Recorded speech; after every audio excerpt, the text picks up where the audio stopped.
Hello everyone, नमस्कार। Welcome back again to Eduwords channel.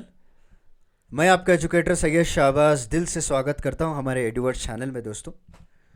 तो जैसा कि आप सभी लोग जानते हैं कि हमने कंप्यूटर की सीरीज़ शुरू की थी, जिसमें हम डेली 50 क्वेश्चंस को कवर करते आ रहे थे विद डिटेल एक्सप्लेनेशन के साथ, जो अप्रॉक्सीमेटली हाफ एन आवर का लेक्चर होता है हमारा हर रोज़। ओके, तो इसका जो है फिफ्थ पार्ट रहेगा। 200 टू 250 क्वेश्चंस आज हम कवर करेंगे दोस्तों, जो कि वेरी इंपॉर्टेंट है एग्जामिनेशन पॉइंट ऑफ व्यू से। हर बार मैं आपको वही बताता हूँ कि कंप्यूटर नॉलेज जो है उतनी टफ नहीं होती है जितना आप समझते हैं। ईजी होता है दोस्तों, बस थोड़ा बेसिक्स नॉलेज होना ज़रूरी है। तो एमसीक्यूज़ का पार्ट मैंने आपके लिए लेकर आया हूँ। तो चलिए शुरू करते हैं बिना किसी देरी के। उससे पहले एक छोटी सी रिक्वेस्ट है कि आप हमारे चैनल को जो है लाइक शेयर सब्सक्राइब कर दीजिएगा ताकि आपको जो नोटिफिकेशन बेल आइकॉन ऑन करना मत भूलिए। आपको टाइम टू टाइम इसका अपडेट मिलता रहेगा दोस्तों, राइट। एंड चलिए, और टेलीग्राम चैनल आप ज्वाइन होना चाहते हैं तो उसका डिस्क्रिप्शन में लिंक मैंने प्रोवाइड कर दिया है। आप वहाँ से जो है ज्वाइन हो सकते हैं। जो भी आपके डाउट्स हैं या फिर कोई भी आप टॉपिक पे वीडियो चाहते हैं, लेक्चर चाहते हैं, उसके ऊपर डिटेल एक्सप्लेनेशन चाहते हैं, तो डेफिनेटली आप हमको शेयर कीजिए। या वहाँ पे आप रीच आउट नहीं कर पा रहे हैं तो आप कमेंट सेक्शन में बता दीजिए। वहाँ से भी हम जो है कमेंट्स भी पढ़ते हैं, तो वहाँ से आप आपको लेक्चर प्रोवाइड करवा देंगे। Let's start and without any delay. चलिए, 201 आज का पहला क्वेश्चन आज हम देखते हैं। तो पहला question in Excel, which formula can add the all numeric value in range of cells ignoring those which are not numeric. Okay, जो जो न्यूमरिक है उसको हम ऐड कर सकते हैं। ओके, बाकी का वो ऐड नहीं करेगा, ऑटोमेटिक इग्नोर कर देगा। तो कौन सा फार्मूला यूज़ करने से आप इस फंक्शन को परफॉर्म कर सकते हैं? तो करेक्ट आंसर है इसका ऑप्शन 3, सम हो गया दोस्तों। ओके, सम फंक्शन सिर्फ इसके लिए यूज़ किया जाता है जहाँ पे आप कोई चीज़ ऐड करना चाहते हैं, subtract values from different ranges और combine values. Okay, we can include up to 255, कितने 255 न्यूमरिक वैल्यूज हम इंक्लूड कर सकते हैं दोस्तों सम फंक्शन यूज करके। चलिए नेक्स्ट देखते हैं। So which of the following is not use for storing data? तो सीडी यूज़ किया जाता है। पहले सीडी में ही मूवीज़ देखा करते थे हम, उसका डीवीडी का ज़माना आया। हार्ड ड्राइव यूज़ कर सकते हैं दोस्तों। कीबोर्ड, कीबोर्ड कहाँ पे सेव कर सकते हैं भाई? तो कीबोर्ड तो सेव नहीं कर सकते। कीबोर्ड तो सिर्फ एक इनपुट डिवाइस है जो आपको टाइपिंग करने के लिए या कुछ इनपुट डिवाइस करने के लिए, इनपुट फंक्शंस देने के लिए यूज़ किया जाता है। तो करेक्ट आंसर है इसका option 4, keyboard is not use for storing data. चलिए नेक्स्ट देख लें। देखिए, इसी तरह के सिंपल क्वेश्चंस होते हैं दोस्तों जो आप वह यूजिंग योर कॉमन सेंस आप इसको सॉल्व कर सकते हैं। ओके, इसलिए मैं कहता हूं कि कंप्यूटर इतना टफ नहीं होता है। आपको कोई आईटी प्रोफेशनल होने की ज़रूरत नहीं है। जो डेली आप देखते हैं वही यहाँ पे पढ़ाया जाता है। What is the class of computer bugs related to formatting and storage of calendar data for dates beginning in the year 2000 known as? तो करेक्ट आंसर इसका ऑप्शन 2 हो गया दोस्तों, Y2K। ठीक है, सो Y2K बग और मिलीनियम बग जो है एक क्लास ऑफ कंप्यूटर बग है जो कि related for meeting and storage of calendar data. Okay, so storage for calendar data के लिए इसको यूज़ किया जाता है। इसको याद रख लीजिए। Y2K को हम और एक भी नाम से जानते हैं। क्या नाम है उसका? मिलीनियम बग कहते हैं। तो यहाँ पे लिख के दिखा देता हूँ, मिलीनियम बग है। ओके, चलिए नेक्स्ट देखते हैं। Dash is a measure of the amount of data that can be transmitted over the network at any given place की बात करें तो इसका जो करेक्ट आंसर है दैट इज ऑप्शन 4 हो गया दोस्तों, bandwidth. Okay, so the data which is used to limited time interval is known as a bandwidth. In multiprocessing system dash there is a fixed amount of color that is allocated as temporary humus area so that CPU be able to estimate data before transferring data to particular device. तो correct answer है इसका option 4 हो गया दोस्तों, buffer इसे कहते हैं। क्या कहते हैं? बफर कहा जाता है दोस्तों। Which type of file has extension bar occurs? तो करेक्ट आंसर है इसका ऑप्शन 4 हो गया, बैच फाइल को जिसे कहते हैं। Okay, the extension file of A PC, batch file को हम क्या कहते हैं दोस्तों? बैट कहते हैं, not bar, it's a bat. मैं लिख के दिखाता हूँ। आई थिंक यहाँ पे थोड़ा ब्लर हो गया है स्कैनिंग के टाइम पे, तो इट्स ए बैट। चलिए next, dash is a program और a computer that connects to a server and request information. तो करेक्ट आंसर इसका ऑप्शन 3, क्लाइंट दोस्तों। ये एक्चुअली एसएससी एग्जाम में पूछा गया था, वेरी वेरी इंपॉर्टेंट है। Okay, all of the SSC exam में उसको पूछा गया था। कई सारे बच्चे जो है इसको एक्सेस कर दिया था। Access is not the right answer, client is the right answer. Client एक प्रोग्राम होता है, कंप्यूटर होता है जो सर्वर को कनेक्ट करने के लिए आपको रिक्वेस्ट करता है इन्फॉर्मेशन के लिए। ओके, चलिए नेक्स्ट देखते हैं। The cathode ray tube process use to remove lubrication from a computer monitor is called. Correct answer है इसका ऑप्शन 3, डाइगॉस दोस्तों. Okay, the cathode process use to remove lubrication from a computer monitor को हम use करने के लिए क्या कहते हैं, डाइगॉस को यूज़ किया जाता है. चलिए नेक्स्ट देखते हैं. There is an extension of Windows sound file. Okay, sound file का एक्सटेंशन कौन सा है, करेक्ट आंसर है इसका .wav. अगर किसी भी फाइल के आगे आपको .wav लिखा हुआ हो तो उसको हम क्या कहते हैं दोस्तों, एक साउंड फाइल है बोल के कहते हैं. Okay, option 1 is the right answer. Which of the following is not a computer programming language. कौन सा कंप्यूटर प्रोग्रामिंग लैंग्वेज नहीं है, ये करेक्ट, ये क्वेश्चन पढ़ना चाहिए आपको, नॉट आपको पढ़ना चाहिए दोस्तों. ठीक है, देखिए C++ तो है. Okay, and objective C and C hashtag, well C at the rate, यहाँ पे देख रहे हैं ऑप्शन 4. अगर आप देखेंगे, मैं आपको लिख को दिखा देता हूँ क्योंकि थोड़ा ब्लर पड़ा है स्कैनिंग में. तो सी एट द रेट ऐसा कोई कंप्यूटर लैंग्वेज नहीं होती है. ओके, ऑब्जेक्टिव सी है, C++ है, सी हैशटैग आपको मिल जाएगा, but option 4 is the correct answer. Okay, it is not any computer language. चलिए, which of the following is not perform by computer CPU. तो करेक्ट आंसर है ऑप्शन 1, फेचिंग इंस्ट्रक्शंस दोस्तों. Okay, fetching instructions not perform by computer CPU. Dash is a collection of instructions that performs a specific task when executed by computer. तो correct answer है इसको option 3, programme हो गया दोस्तों. Okay, एक computer program ही होता है जहाँ पे कई तरह के इंस्ट्रक्शन को कलेक्ट करके रखा जाता है और उसको एग्जीक्यूट किया जाता है दोस्तों. और कोई स्पेसिफिक टास्क आप परफॉर्म करना चाहते हैं, राइट, कोई ईमेल भेजना चाहते हैं, कोई टाइप करना चाहते हैं, ये सारा कुछ जो है कंप्यूटर प्रोग्राम के जरिए से ही किया जा सकता है. चलिए next, dash is a device that provides a functionality for other programs और अ डिवाइस कॉल्ड क्लाइंट्स. तो करेक्ट आंसर है इसका ऑप्शन 4, सर्वर हो गया. तो server is a device that provides functionality for other programs और डिवाइसेस कॉल्ड क्लाइंट्स.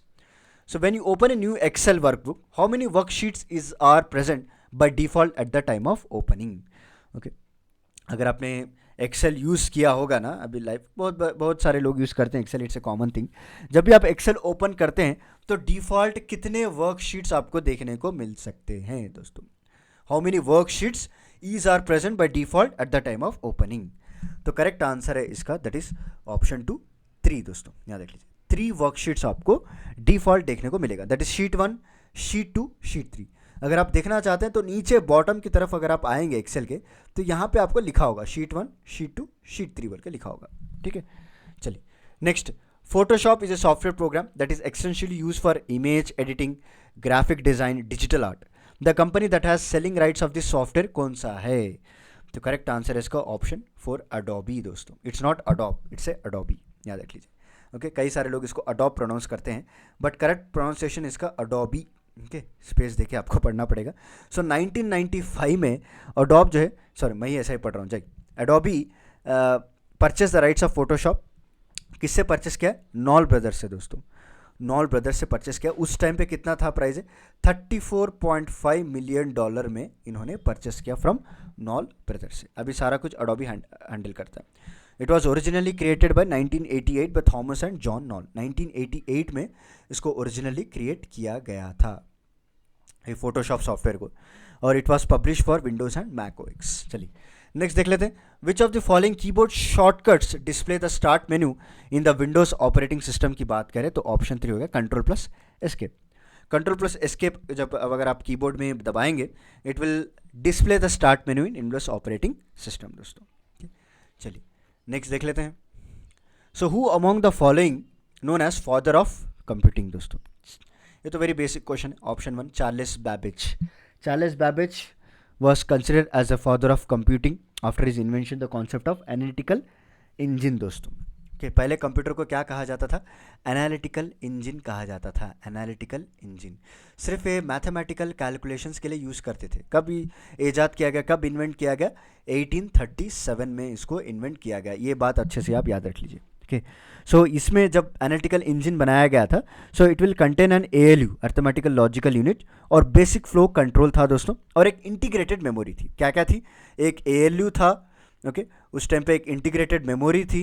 ओके, और basic flow input and output device था दोस्तों. राइट, तो it was the first mechanical computer that lead to complex design, और इसको invent करने वाले थे चार्ल्स बैबेज इन 1837. चलिए नेक्स्ट देख लेते हैं. Windows 10 was first used as a preview on which of the following days. तो करेक्ट आंसर है option 3, 1 October 2014. Okay, so Windows 10 first released on a preview on October 1st 2020. It was famously upgrade था, किसका, कौन से version का upgrade था, याद रख लीजिए, विंडोज़ 7 का। ओके, एंड विंडोज़ 8 वालों को, दोनों को छोड़ा गया था। विंडोज़ 7 जो यूज़ कर रहे थे और विंडोज़ 8 जो यूज़ कर रहे थे उनके लिए अपग्रेड था दोस्तों। Okay, and Windows 10 is a series of personal computer operating system जो कि माइक्रोसॉफ्ट ने डेवलप किया है, राइट। चलिए नेक्स्ट देख लेते हैं। Computer tools such as Windows MS Excel, PowerPoint products owned by which of this company, ये बेसिक क्वेश्चन है। ऑप्शन 3 हो गया, माइक्रोसॉफ्ट ही ओन करती है। ओके, माइक्रोसॉफ्ट वर्ड आपने देखा होगा, माइक्रोसॉफ्ट एक्सेल आपने देखा होगा, पावर पॉइंट आपने देखा होगा, ये सारा कुछ जो है ये माइक्रोसॉफ्ट कंपनी ही ओन करती है दोस्तों, ठीक है। चलिए नेक्स्ट क्वेश्चन देखते हैं। In the context of Microsoft Word there is a feature called gutter margin, gutter margin भी कहते हैं इसको। What is a feature is used for, किसके लिए ये फीचर यूज किया जाता है? Option 2 is the right answer, give provision for better document binding. दोस्तों अगर आप कोई डॉक्यूमेंट टाइप कर रहे हैं माइक्रोसॉफ्ट वर्ड में तो यहाँ पे थोड़ी सी स्पेस रहती है। ओके, यहाँ से आपका मैटर शुरू होता है, तो इस स्पेस को जो क्या कहते हैं दोस्तों, इस स्पेस को हम कहते हैं गटर मार्जिन। ओके, दोनों तरफ होती, ताकि आप जो है बाइंडिंग के लिए इजीली कर सकें। उस किताब को अगर आप प्रिंट करके बाइंड करवाना चाहते हैं तो this margin can be used. चलिए नेक्स्ट देख लेते हैं। The second generation of computers were based on option 2 transistors. First generation अगर आप बात करें, फर्स्ट जनरेशन की मैंने बोला था आपको कि फर्स्ट जनरेशन जो है 1946 से लेकर 1959 तक था। यहाँ पे आपको क्या यूज़ कर रहे थे, वैक्यूम ट्यूब्स यूज़ कर रहे थे। ओके, अभी सेकंड जनरेशन की बात करें तो सेकंड जनरेशन ये शुरू हुआ था 1959 से लेकर 1965 तक दोस्तों। यहाँ पे क्या यूज़ कर रहे थे लोग, ट्रांजिस्टर्स यूज़ कर रहे थे। क्या यूज़ कर रहे थे, transistors. Okay, this is also very very important, ये डेट भी याद रख लीजिए आप। Which of the following input technologies do banks use to process cheques, कौन सी ऐसी इनपुट टेक्नोलॉजी है जो बैंक्स यूज़ करते हैं? तो करेक्ट आंसर है इसका MICR दोस्तों। ओके, मैंने इसका फुल फॉर्म भी बताया था आपको, magnetic ink character recognition. Okay, ये फुल फॉर्म भी मैंने आपको बताया था जो बैंक्स यूज़ करते हैं for processing and clearing of cheque, ठीक है। चलिए next, in the context of computer processor what is the full form of ALU? ALU का फुल फॉर्म क्या होता है? Option 1 arithmetic logic unit. ALU का फुल फॉर्म क्या है? अर्थमेटिक लॉजिक यूनिट दोस्तों। Is a major component of central processing system, जो CPU का होता है। जितने भी अर्थमेटिक लॉजिकल ऑपरेशन है इसके द्वारा परफॉर्म किए जाते हैं दोस्तों। ठीक है, चलिए नेक्स्ट देखते हैं। Which of the following is not, again आ गया देखो, नॉट एन ऑब्जेक्ट ओरिएंटेड और ऑब्जेक्ट बेस्ड प्रोग्रामिंग लैंग्वेज की बात करें तो ऑप्शन 4 C दोस्तों, यहाँ देख लीजिए। सो ऑब्जेक्ट ओरिएंटेड लैंग्वेजेस क्या क्या होते हैं? जावा एक लैंग्वेज है, ठीक है, मैं आपको लिख के बता देता हूँ। जावा हो गया, ओके, या फिर आपको C हैशटैग मैंने आपको पहले पढ़ाया था, या फिर पाइथन हो गया दोस्तों, राइट। ओके, PHP हो गया, PHP भी एक लैंग्वेज है। विजुअल हो गया, राइट, या फिर आप पास्कल हो गया, जावास्क्रिप्ट हो गया, रूबी हो गया, ये सारे they are object oriented, but it is not object oriented, this is C हो गया, C is the right answer. Which of the following binary operation would given 101011 as a result? तो इसका जो करेक्ट आंसर है that is option 2 हो गया दोस्तों। Okay, 110101 minus 1010। Okay, ये आपको थोड़ा बेसिक नॉलेज होनी चाहिए of data interpretation of computer, तभी आप इसको सॉल्व कर सकते हैं, राइट। तो ऐसा मान के चल रहा हूँ मैं कि आपको आइडिया है उसके बारे में, तो इसीलिए मैं आगे बढ़ रहा हूँ। Dash is the number of bits in the internal database of processor, it is also the number of bits A processor can process at A time. तो करेक्ट आंसर है इसका ऑप्शन 3 हो गया दोस्तों, word length. Okay, word size refers to a amount of data a CPU internal data register can hold and process at a time. Modern desktop computers have 64-bit words. Okay, आप देख सकते हैं यहाँ पे। So word length major करने के लिए ही bits जो है एक मेजरिंग यूनिट आप समझ सकते हैं दोस्तों। बिट जो है एक मेजरिंग यूनिट है for measuring the word length. इसमें आपको 8 बिट, 16 बिट, 32 बिट इस तरह से आपको देखने को मिलेगा। 64 बिट हो गया, वो भी आप देख सकते हैं, right. 64 bit computer, 32 bit computer आपने सुना होगा। ये सारा कुछ जो है वर्ड लेंथ मेजर करने के लिए यूज़ किया जाता है। What determines the number of operation per second that a processor can perform, it express in mega hertz की बात करें तो इसका जो करेक्ट आंसर है दोस्तों ऑप्शन 1 क्लॉक स्पीड हो गया दोस्तों। Clock speed is measured in cycles per second and 1 cycle per second is known as 1 hertz, याद रख लीजिए। नेक्स्ट देखते हैं। Which of the following statements about MS DOS is true, कौन सा स्टेटमेंट है जो ट्रू है?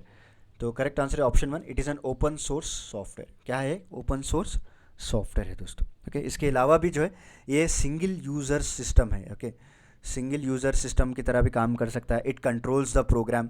ओके, कोई भी प्रोग्राम इजीली कंट्रोल कर पाता है. और एक मिशन इंडिपेंडेंस है दोस्तों, ये भी एक फीचर है, याद रख लीजिए. Mission it manages input and output devices also. Okay, जो भी मैनेज कर सकता है ये भी. It provides command processing facility also. जो भी आप कमांड देंगे वो भी इसको प्रोसेस कर सकता है, MS DOS. ओके, इसके सारे फीचर्स मैंने आपको बता दिए. चलिए नेक्स्ट देख लेते हैं. नेक्स्ट क्या है, विच of the following statement about colonel's in is incorrect. कौन सा कर्नल्स के बारे में इनकरेक्ट है ये आपको बोलना है. तो option 4 is the right answer. It is a computer program that provides N interface between user and A operating system. ये गलत है दोस्तों. ओके, तो यही हमारा सही आंसर हुआ, क्योंकि नॉट बोल रहा है ना, तो सॉरी करेक्ट बोल रहा है, इनकरेक्ट बोल रहा है, इनकरेक्ट बोल रहा है, राइट. तो यही इनकरेक्ट, हमारा आंसर इज 4. चलिए, इसके क्या क्या फंक्शंस है. ये पहला जो प्रोसेस मैनेजमेंट कर सकता है colonel's. It is use for process management.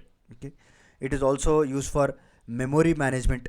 Okay, it is also use for device management. Device management के लिए भी यूज़ किया जाता है. और कोई भी इनपुट आउटपुट कम्युनिकेशन है उसके लिए भी ये इस्तेमाल की जाती है कर्नल. ओके, ये सारे फंक्शंस को परफॉर्म करता है. Next, to create new volume and format disk that you just install on Windows computer, which tool would you use. तो करेक्ट आंसर है ऑप्शन 1 हो गया दोस्तों, disk utility. Disk management is the extension of Microsoft management console that allows full management of disk based hardware. याद रख लीजिए. Okay, it is use to manage the drives. जो भी ड्राइव्स कंप्यूटर में इंस्टॉल होके होते हैं, क्या क्या ड्राइव्स इंस्टॉल होके होते हैं. हार्ड ड्राइव हो गया, राइट, ये आप इंस्टॉल करते हैं, इंटरनल हो या एक्सटर्नल हो. या फिर आपको ऑप्टिकल डिस्क ड्राइव्स आपने देखा होगा, राइट. या फिर आपने फ्लैश ड्राइव्स आपने देखा होगा. Flash drives nothing pen drive जिसे हम कहते हैं. तो सारा कुछ मैनेज कर पाता है डिस्क यूटिलिटी की वजह से. And it can be use to do partition also. Okay, partition के लिए भी यूज़ किया जाता है. कोई चीज़ को फॉर्मेट करना है तभी यूज़ कर सकते हैं इसको. तरह तरह के फंक्शंस होते हैं दोस्तों इसमें डिस्क यूटिलिटी के ज़रिए से. The first generation of computers क्या यूज़ किया गया था, वैक्यूम ट्यूब्स इन्होंने यूज़ किए गए थे. मैंने आपको कई बार बताया है 1946 से लेकर 1959 तक इस तरह का जनरेशन्स का कंप्यूटर चला है दोस्तों, राइट. यहाँ पे जो है वैक्यूम ट्यूब को एक बेसिक कंपोनेंट की तरह यूज़ किया जाता था फॉर CPU. किसके लिए, फॉर CPU को. कि अभी तो वैक्यूम ट्यूब्स नहीं है. And this tubes like electric bulbs की तरह होते थे, बहुत सारी हीट प्रोड्यूस किया करते थे दोस्तों. ओके, बहुत सारी हीट की, और बार बार इनको जो है चेंज करना पड़ता था, क्योंकि हीट की वजह से ये जल जाया करते थे. They will blast. ओके, और बहुत ही एक्सपेंसिव हुआ करते थे दोस्तों. ओके, हर कोई अफोर्ड नहीं कर सकता था वैक्यूम ट्यूब्स को. Next, which memory is not a primarily based on semiconductors की बात करें तो ऑप्शन 4 हो गया, रजिस्टर्स दोस्तों. क्या है, रजिस्टर्स. मेमोरी इज है प्राइमरली ऑफ 3 टाइप्स होती है. क्या क्या होती है, पहले आपको कैशे मेमोरी हो गया. ओके, कैशे मेमोरी क्या होती है, very high speed semiconductor memory होती है. उसके बाद आपने सुना होगा primary memory. Okay, primary memory बोले या फिर आप उसको मेन मेमोरी बोले, जो भी बोले सेम ही है.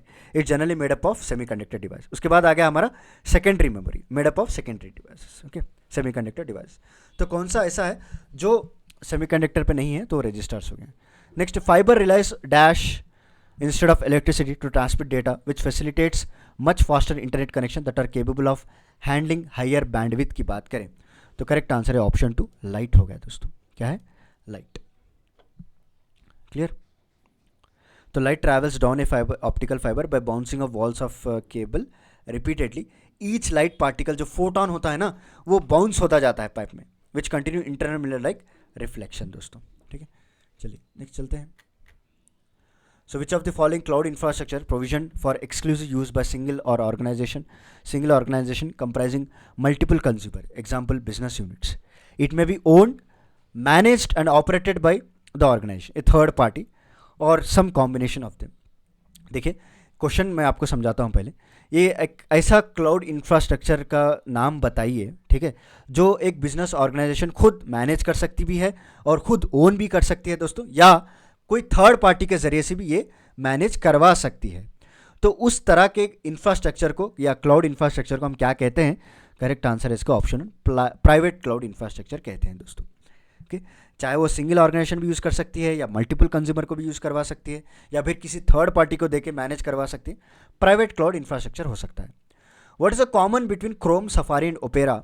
तो करेक्ट आंसर है ऑप्शन 1, वेब ब्राउज़र है दोस्तों. ओके, इसके अलावा भी मोजिला फायरफॉक्स, एड्ज हो गया, इंटरनेट एक्सप्लोरर हो गया, ये सारे वेब ब्राउज़र्स हैं. ADSL provides dash data rates in the downstream direction from the upstream direction from end user to central office. तो करेक्ट आंसर है option one, higher. Next, in web development, a dash is a web application that combines multiple service to create a single graphical interface की बात करें तो option 4 हो गया दोस्तों, mashup. याद रख लीजिए. Okay, so mashup computer industry jargon in web development is a web page or web application that uses content from more than one source to create single new service displayed. Okay, चलिए next देख लेते हैं. The terms crawling, indexing and ranking are related to. Correct answer है option two, search engine हो गया दोस्तों, search engine. Okay, crawling हो गया, इंडेक्सिंग हो गया, रैंकिंग हो गया, ये सारा कुछ सर्च इंजन से रिलेटेड होता है दोस्तों. क्रॉलिंग का मतलब क्या होता है? कभी कभी आपने सुना है क्रॉलिंग का वर्ड, कभी आपने सुना हो या इंटरनेट में देखा हो. देखिए, क्रॉलिंग का मतलब है following links to discover the most important pages on the web. Okay, अगर आप अपने पेजेस को हाईलाइट करवाना चाहते हैं तो जब भी आप गूगल क्रोम ओपन करेंगे ना तो नीचे आपको न्यूज़ देखने को मिलेगी. ओके, जैसे ही क्लिक करेंगे तो वहाँ पे आपको रीडायरेक्ट कर दिया जाएगा. इसे हम कहते हैं क्रॉलिंग. उसके बाद इंडेक्सिंग हो गया. Indexing, storing information about all the retrieve pages for later retrieval. अगर आप कोई पेजेस को बाद में देखना चाहते हैं, उसको सेव करना चाहते हैं, then you can do indexing. Right. Next, ranking की बात करें तो रैंकिंग में आप देख सकते हैं उसके लफ्ज़ में ही, उसके शब्द में ही मतलब छुपा हुआ है. रैंकिंग मतलब आप अपने पेजेस को, जो भी सर्च इंजन के पेजेस है, उसको रैंक कर सकते हैं. कौन सा इंपॉर्टेंट है, कौन सा 1 स्टार है, कौन सा डबल स्टार है, कौन सा ट्रिपल स्टार है, उस तरह से आप रैंक कर सकते हैं. राइट. चलिए नेक्स्ट देख लेते हैं. So what is keyboard shortcut for in Microsoft PowerPoint 2016 dash contain formatting position and placeholder boxes for all of the content that appears on slide. तो इसका जो करेक्ट आंसर है दोस्तों ऑप्शन 3 हो गया, स्लाइड लेआउट इसे हम कहते हैं. Okay, slide layout contain formatting, positioning, place holder boxes for all the content that appears on the slide दोस्तों. Next, in MS PowerPoint dash let's you copy all of the formatting from one object and apply to another one as it is. आप apply कर सकते हैं. तो option 4 हो गया दोस्तों, format painter. Okay, जब भी आपने देखा होगा माइक्रोसॉफ्ट वर्ड या फिर पावर पॉइंट में इस तरह सा ब्रश का एक आइकॉन होता है. ओके, इस तरह से ब्रश का एक आइकॉन होता है. जब भी आप क्लिक करेंगे ना तो आपके माउस के साथ साथ ये अटैच हो जाता है. तो जो भी आप कॉपी करना चाहते हैं from one object to other, आप डायरेक्टली उसको कॉपी कर सकते हैं. ठीक है.